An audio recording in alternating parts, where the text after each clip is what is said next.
So today I'm going to show you what I do when my fridge is empty or close to empty. We have a busy few days coming up. I need to make a big batch of something quickly. I don't have any headspace left to think about it, so I'm just going to grab pantry items. I'm going to grab some frozen vegetables, some spices, and I'm just going to make a delicious bean soup that I know everybody will love, using spices that I know we all like.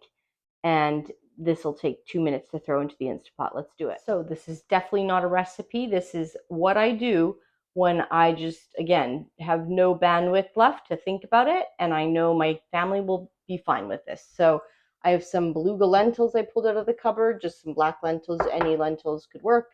I pulled out a bag of peppers and onions from the freezer because they had a lot of flavor. I pulled out garlic and onion from my spice cabinet, and Kirkland no salt seasoning. Everyone loves this. It always makes things taste amazing. So I'm going to put at least a teaspoon or 2 of that in there.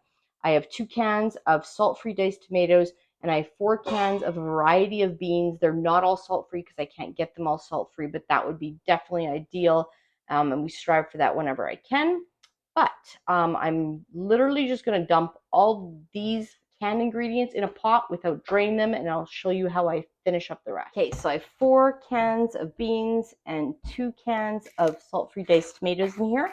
I'm just going to toss a bunch of garlic. It's probably about, I don't know, a teaspoon maybe. I'm going to toss in, and I think this is actually a new one. Yeah, just pop off the seal here. I'm going to toss in a bunch of dried onion. I pretty much put that in every recipe I make for especially my husband and boys. They like that a lot. I'm going to toss in what I would guess is about 1 to 2 teaspoons of this. I'll probably do 2 because it's a pretty big recipe I'm making. And then I'm going to pour in half a cup of the beluga lentils, and I tend to add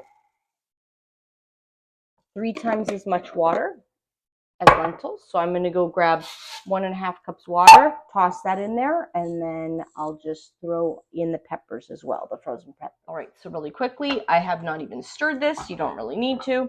I'm going to cook it for 30 minutes in the Instapot because of the lentils. That's how long I usually do the lentils. And I just put the lid on here. Okay, turn all the way to the right, following this sign. All the way to sealing. It won't click or anything, but that's going to allow the pressure to rise. I hit pressure cook.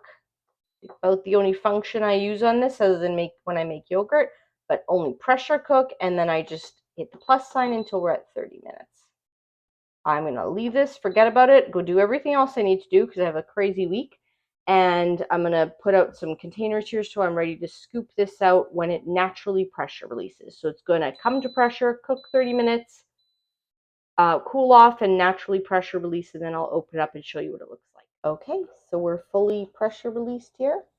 Silver thing is down. There's no steam coming out, and I can just open it up.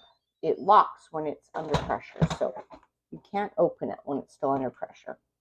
Give it a quick stir, and you can just see it's a nice hearty bean soup.